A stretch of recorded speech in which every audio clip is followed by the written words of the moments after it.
Surgeon Holwell के London प्रेषित एक पत्र के अनुसार 146 व्यक्ति नवाब के सैनिकों द्वारा बंदी बना लिए गए थे। नवाब के आदेश से वे 146 बंदी 20 जून की रात्रि को एक कोठरी में बंद कर दिए गए। उस कोठरी की लंबाई 18 फीट, चौड़ाई 14 फीट 10 इंच थी।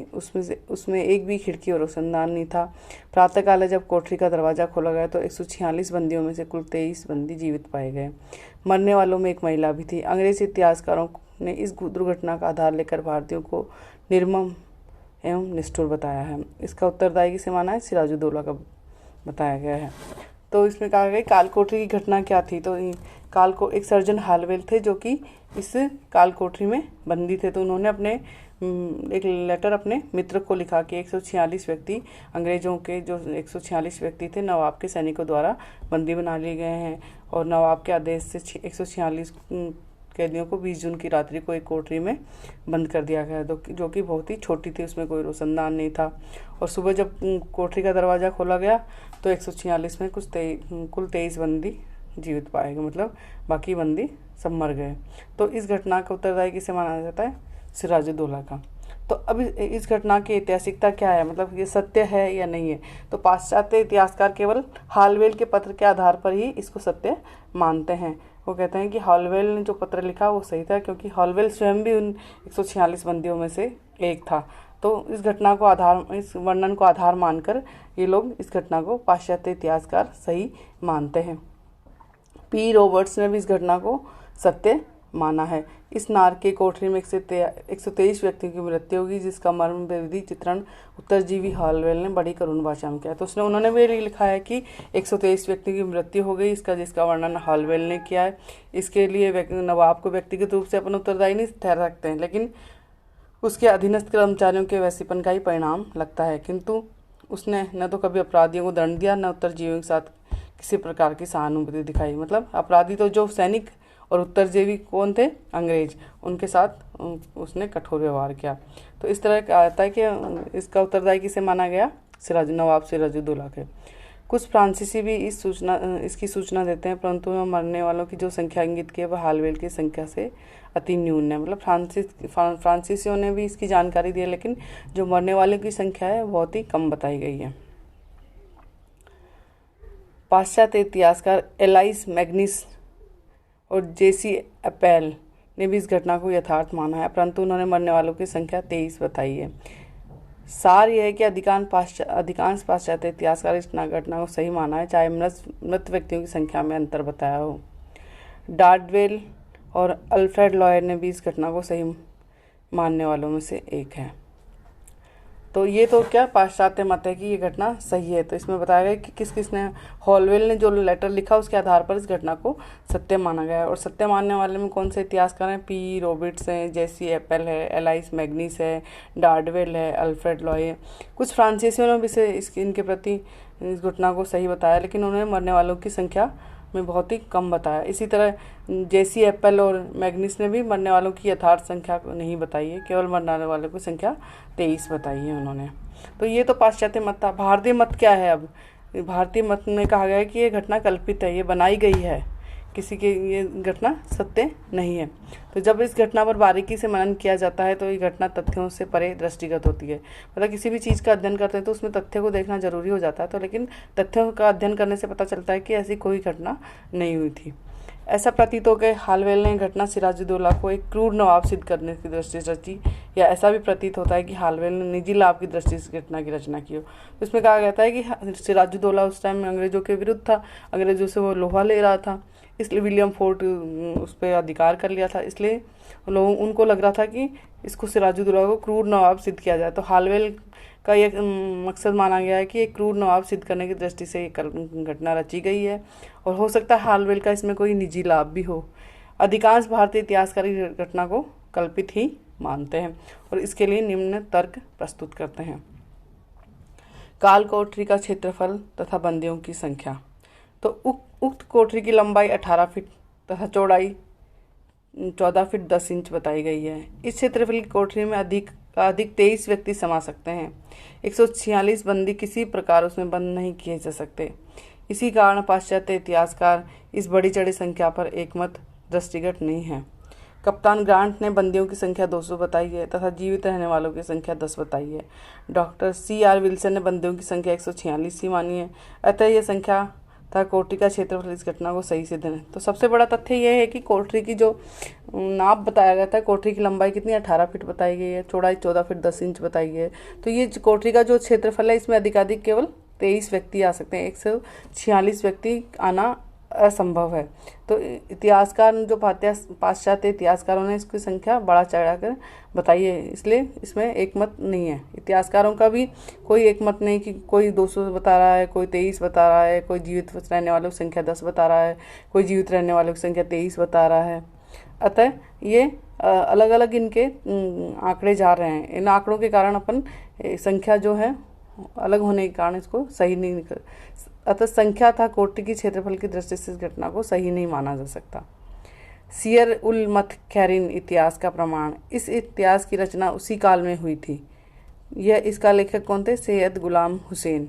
उन्होंने अपने इस ग्रंथ में इस घटना का उल्लेख नहीं किया। इसी प्रकार तत्कालीन रचित ग्रंथ रायस उस सलातीन में भी इस घटना का उल्लेख नहीं हुआ। मतलब उस समय 2 ग्रंथ लिखे गए, एक तो सियर उल मतखैरिन, दूसरा है रायस उस सलातीन। तो दोनों ही ग्रंथों में इस घटना का उल्लेख नहीं किया गया। इसका मतलब ये घटना काल्पनिक है। तत्कालीन लेखों में इस घटना का उल्लेख नहीं है। तत्कालीन मुस्लिम इतिहासकारों ने तो अपनी रचनाओं में इस घटना का उल्लेख किया ही नहीं। इसके अलावा कोठरी में बंदी होने वाले बंदियों ने सिवाय हॉलवेल भी अपनी कार्यवाही की पुस्तक में उल्लेख नहीं किया है। मतलब हॉलवेल ने केवल हॉलवेल का जो लेटर का उसके माध्यम से उस घटना को सत्य मान रहे पाश्चात्य इतिहासकार, लेकिन ये सही नहीं है। उन्होंने एक पुस्तक लिखी, अब कार्यवाही की पुस्तक में इसका कोई उल्लेख नहीं किया इस घटना का। मद्रास काउंसिल की वाद विवाद रिपोर्ट में भी इसका उल्लेख नहीं मिलता है। कलकत्ता की पराजय के उपरांत क्लाइव वाटसन ने नवाब को शिकायती पत्र लिखे थे, उनमें इस घटना का उल्लेख नहीं किया गया। मतलब किसने? हॉलवेल ने एक कार्यवाही की पुस्तक में लिखी, उसमें भी इसका उल्लेख नहीं है। मद्रास को काउंसिल की वाद विवाद रिपोर्ट में इसका उल्लेख नहीं है। कलकत्ता की पराजय के बाद क्लाइव वाटसन ने नवाब को शिकायती पत्र लिखे, उस शिकायती पत्र में भी इस घटना का उल्लेख नहीं किया। यदि घटना वास्तव में होती तो इसका उल्लेख किया जाता, क्योंकि किसी भी अंग्रेज ने केवल सिवाय हॉलवेल की जो पुस्तक थी, कार्यवाही की पुस्तक में इसका उल्लेख नहीं मिलता है। तो इसलिए कहा जाता है कि ये घटना कपोल कल्पित थी। अलीनगर की संधि जो सिराजुद्दौला के साथ की गई थी, उसमें भी इस घटना का उल्लेख कोई संकेत नहीं है। सिराजुद्दौला को गद्दी से उतार देने के उपरांत क्लाइव ने एक रिपोर्ट कंपनी के डायरेक्टर्स को सौंपी। उसमें नवाब को हटाने के कारणों पर प्रकाश डाला था, परंतु आश्चर्य कि इस कारणों में इस घटना का कोई संकेत नहीं मिलता। मीर जाफर के साथ क्लाइव ने सिराजुद्दौला के विरुद्ध जो संधि की, उसमें क्लाइव ने इस घटना का उल्लेख नहीं किया। अतः इस घटना का तथ्य रहित होना स्वतः सिद्ध हो जाता है। मतलब ये कहा जाता है कि तत्कालीन जितने भी लेख हैं उन लेखों में इस घटना का उल्लेख नहीं है। अलीनगर की संधि जो की गई उसमें भी इसका उल्लेख नहीं है। साथ ही क्लाइव वाटसन ने जो नवाब को शिकायती पत्र लिखा उसमें भी इसका उल्लेख नहीं है।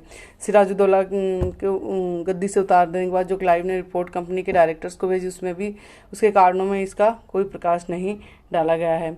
मीर जाफर के साथ क्लाइव ने सिराजुद्दौला के विरुद्ध जो संधि की थी, क्लाइव ने इस घटना का कोई उल्लेख नहीं किया।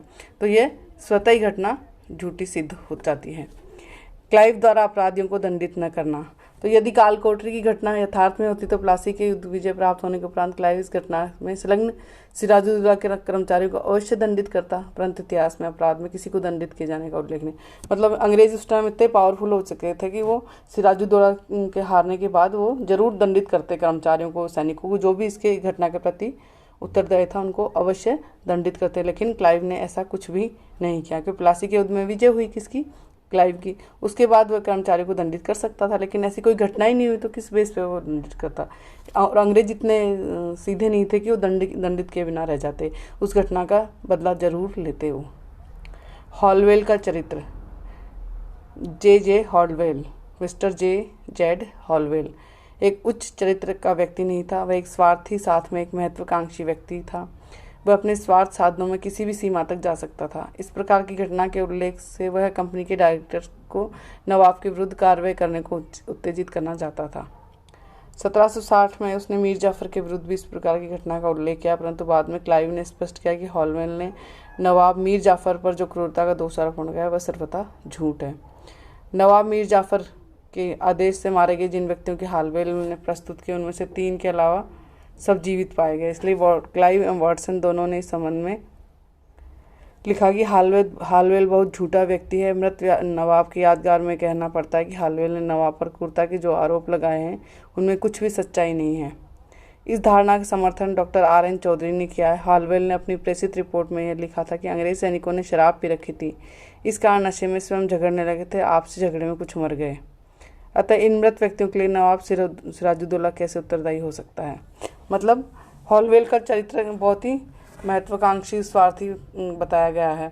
वो अब स्वार्थ साधन के लिए किसी भी सीमा तक जा सकता था। तो इस घटना के लिए उसने क्या किया, कंपनी डायरेक्टर्स को नवाब के विरुद्ध कार्रवाई करने के लिए उत्तेजित करना चाहता था।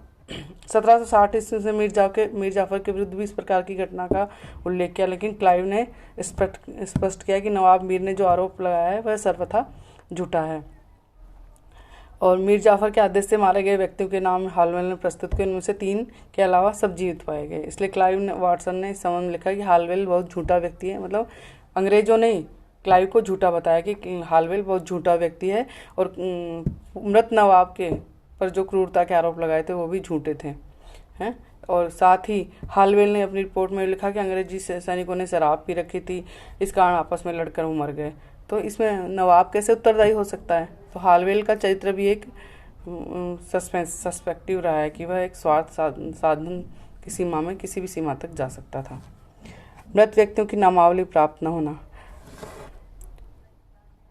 कंपनी के अधिकारियों ने सभी ऐतिहासिक घटनाओं का पूरा विवरण रखने का प्रयास किया, परंतु इस घटना के संदर्भ में आश्चर्य होता है कि कंपनी के 123 व्यक्ति मारे गए, उसका रिकॉर्ड तक उपलब्ध नहीं है। मतलब अब तक जो भी घटनाएं हुई उनका सभी रिकॉर्ड अंग्रेजों द्वारा रखा गया, लेकिन ये घटना हुई कालकोठरी की घटना हुई, इसका कोई भी रिकॉर्ड नहीं है, किसी भी व्यक्ति का नाम नहीं है। तो किस तरह से घटना सत्य हो सकती है। अंग्रेज झूठ बोलने के अभ्यस्त थे। तो राजनीतिक विचारक हर्बर्ट स्पेंसर ने स्वयं स्वीकार किया कि उस समय के ईसाई मिथ्या भाषण करने में लेश मात्र संकोच नहीं करते थे। मतलब हर्बर्ट स्पेंसर जो कि एक अंग्रेज थे, उस समय के ईसाई मिथ्या भाषण करने में लेश मात्र संकोच नहीं करते थे। वह युग ऐसा था जब रेल, डाक, तार आदि की व्यवस्था नहीं थी। ऐसी दशा में मिथ्या भाषण पर सत्य का आवरण डालकर उसे अमृत करना कोई दुष्कर कार्य नहीं था। मतलब उस टाइम ये कहा गया कि हर्बर्ट स्पेंसर ने लिखा है कि ईसाई उस समय के ईसाई मिथ्या झूठ बोलते थे और वो उस समय रेल, डाक, तार की कोई व्यवस्था नहीं थी। अरे झूठ बोलकर जो भी कार्य होता था उसको सत्य करने का सिद्ध करते थे और इसी का लाभ उठाते हुए हालवेल ने इस मिथ्या घटना का प्रतिपादन किया है।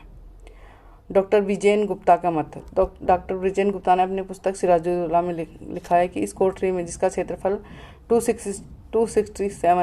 267 वर्ग फीट था, मरने वालों की संख्या निश्चित रूप से नहीं कही जा सकती।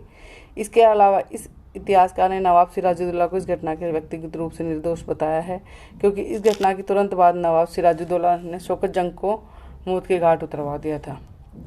तो ऊपर जो भी तर्क दिए हैं तो उसमें कहा जाता है कि कालकोठरी की घटना केवल हालवेल के मस्तिष्क की उपज है, जो पूर्णतः कल्पना पर आधारित है। उसने अपने स्वार्थ सिद्धि के लिए या कोई भी पद प्राप्त कैसे भी करने के लिए, कंपनी को उत्तेजित करने के लिए उसका क्या स्वार्थ रहा है, उसके आधार पर उसने ये घटना कपोल कल्पना गठित की। इस घटना से अंग्रेज न केवल सिराजुद्दौला को क्रूर सिद्ध करना चाहते, वरना सहिष्णुता पर आधारित भारतीय संस्कृति पर काला दाग लगाना चाहते थे। यही कारण है कि सुभाष चंद्र बोस भी इस घटना को भारतवासियों को मान मर्यादा के विरुद्ध समझते थे। वे इस काली माँ की दाग को सर्वथा के लिए मिटाना चाहते थे। अपने इस उद्देश्य की पूर्ति हेतु उन्होंने 1939 ईस्वी में कांग्रेस की सदस्यता से त्यागपत्र देकर फॉरवर्ड ब्लॉक पार्टी की स्थापना की। इस पार्टी का प्रथम सत्याग्रह इस कालकोठरी के विरुद्ध ही किया गया था।